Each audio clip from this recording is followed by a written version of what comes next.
n'a jamais initié organisé des opérations d'enlèvement suicidaires, voilà, d'assassinat. Ludo Balekile, je vous repose cette question parce que c'est très important. On a suivi le communiqué du département d'État, d'une part qui a condamné justement les attaques, mais qui dit aussi que la tendance à poursuivre les opposants jusqu'à l'étranger est suicidaire et antidémocratique, et qu'il faut que Kigali modifie sa manière de faire de la politique dans la région des Grands Lacs. Est-ce que c'est un réveil des Américains? Est-ce que c'est un désaveu? Parce qu'on a vu un autre rapport sur notamment les rapports qui ont corroboré le rapport des experts des Nations Unies sur la situation à l'est de le recrutement d'enfants, les soutiens au M23, etc. Tout à fait. Est-ce que c'est un changement de politique de la part de l'administration Obama? Est-ce que c'est pour une fois des alertes, mais qui ne vont pas avoir de suite? Non, mais c'est depuis longtemps que la politique américaine vis-à-vis du Rwanda a changé.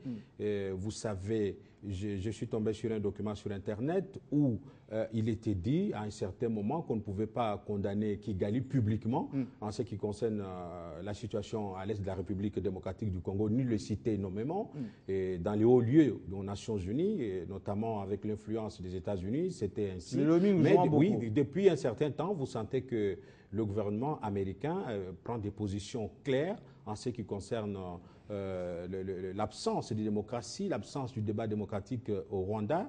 Et donc, les États-Unis disposent d'une base de données avec des informations fiables sur le comportement de Kigali, qui ne veut pas instaurer la démocratie et qui veut museler l'opposition, ce qui est quelque chose d'intolérable et qui doit effectivement pousser les États-Unis à prendre des sanctions au lieu de s'arrêter à des simples condamnations, autant pour toute la communauté internationale, comme je disais tout à l'heure. Willy Kalenga, est-ce que Kagame qui affronte Jacob Zuma avec des mots durs, on a suivi.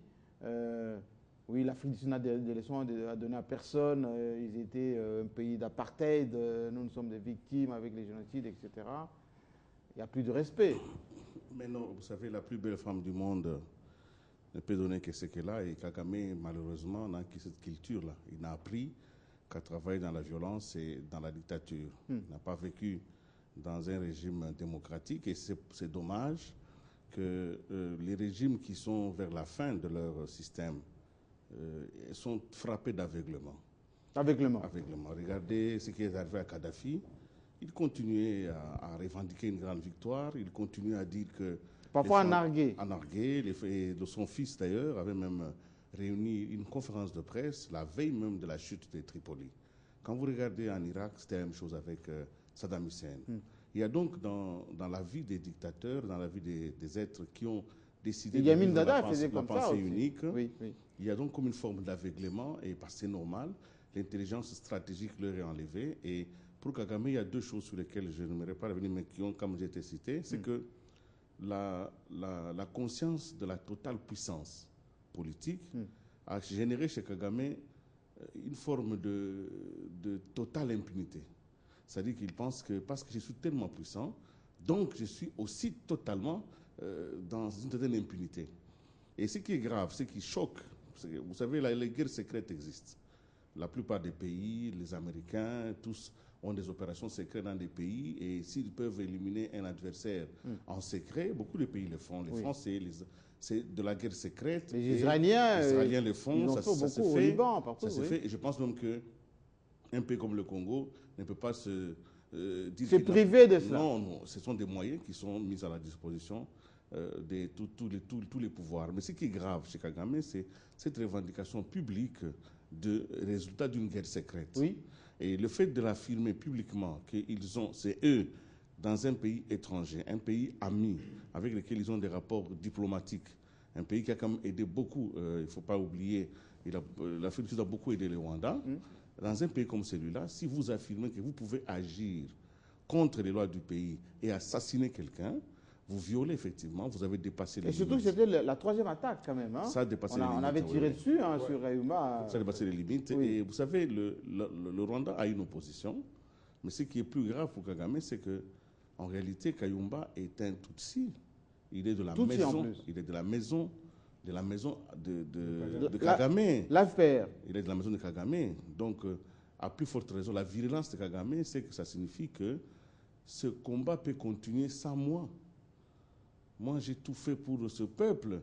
Maintenant, un autre, un Tutsi, peut continuer et effacer en 2 jours tout ce que j'ai construit. Je vous ai dit que c'était un régime qui est aujourd'hui frappé d'aveuglement. Quand vous suivez ce que la ministre des Affaires étrangères, avec toute la diplomatie, toutes les règles diplomatiques dans le monde, elle dit même que ce type-là, je ne regrette rien de ce qui est arrivé. Ça veut dire que le régime-là est pratiquement au bord. Et quand un régime est au bord du précipice, il pratique la terre brûlée. Et ceux qui, malheureusement, vont s'accrocher à Kagame vont tomber avec lui. N'est-ce pas? Alors, bienvenue, Bekomani. Quand même, dans cette émission, bon, je sais votre côté nationaliste, toutes les victimes de la RDC vous tiennent à cœur. Mais est-ce que les génocides peuvent expliquer qu'on puisse aller même sur des territoires sud-africains, il faut le dire, il y a beaucoup de Rwandais qui sont là-bas, des Hutus, les Tutsis, même les gens de la maison qui sont partis se réfugier là-bas, monter des opérations, faire des opérations et les dire clairement, si vous vous attaquez à mon régime, attendez-vous à des représailles. Jean-Marie, nous assistons au soubresaut d'un mourant, hein, il l'a si bien dit, tout comme Harold et lui dort, le soubresaut d'un mourant, que le régime Kagame est à la fin, le cycle est arrivé à son terme, et Kagame se trompe visiblement d'époque, il se trompe même de destination. Il a pensé que la République démocratique du Congo, qui à un moment donné était le ventre mou de la sous-région, suite à une certaine désorganisation à l'interne, hein, il pensait qu'il peut se le permettre au niveau de la République sud-africaine à travers ses opérations visant les opposants. Vis-à-vis de nous, parce qu'on doit parler de nous, oui. on doit se rapprocher, la proximité qu'il y a entre la République démocratique du Congo et les opposants Kayumba et Patrick Karegeya, à paix à son âme. Marc Moukebe disait d'ailleurs dans cette émission qu'il serait mieux à la RDC de se rapprocher de Karegeya. Nous avons tout intérêt aujourd'hui à ce que Kayumba, qui reste un précieux témoin, hein, quelqu'un qui a dit haut et fort qu'il connaît comment étaient planifiées les attaques contre la République démocratique du Congo. Les génocides. Comment ils ont planifié les génocides de 6 millions, 8 millions de Congolais. Hein, ce sont des précieux témoins pour lesquels la République devrait se mouvoir. Moi, je suis même d'avis... Et le protéger. Même si on est en accord avec le Rwanda dans le cadre de l'accord cadre d'Addis Abeba, oui. on devait lever ne fût-ce qu'un petit doigt. Vous vous rendez compte, le Rwanda, il s'estime en danger, il s'estime menacé. Ils expulsent 6 diplomates. Oui. C'est-à-dire que vous nous attaquez, nous réagissons vigoureusement et nous devons faire de même. Au besoin, quand il y a des événements comme cela, on veut effacer les traces, on veut éliminer tous les témoins gênants par rapport à un génocide qui appelle justice. Et de plus en plus, l'État est en train de se resserrer contre Kagame. Les États-Unis qui tournent, une cour mixte est en train de se mettre petit à petit, bien que timidement, mais ça se met petit à petit en place. Kagame, qui connaît comment ça fonctionne, il se dit certainement il faut éliminer les traces le plus rapidement possible. Et surtout les témoins gênants. Les témoins gênants comme les Kayumba. Oui. Nous avons intérêt, nous, plutôt que de faire comme l'avait proposé Mike, dérouler le tapis rouge, ça ne suffit pas. Nous devons accueillir les Kayumba. Ici en République démocratique. Mais vous avez signé dans les bergers. Mais dans les cours d'Addis Abeba, vous avez signé. Jean-Marie, nous devons les bergers. Oui. Parce qu'il y a même si les Nkunda et les autres qui sont de l'autre côté. Oui. Pourquoi est-ce qu'on même pas eux, même les membres de leur famille, leur apporter les soutiens nécessaires sur le plan humain, sur le plan humanitaire, ce serait une bonne chose. Et sur le plan diplomatique, ce serait un message fort que nous enverrait à Kagame que pour le moment, vous ne ferez plus de problèmes de santé sur notre territoire et nous sommes en mesure d'héberger chez nous, même à 2000 km, vos opposants et vous faire mal le moment opportun. Je veux juste ajouter quelque chose par rapport au comportement de Kagame et Jean-Marie Kassama. Je dis que c'est un comportement intimidatoire. Intimidatoire. Pourquoi?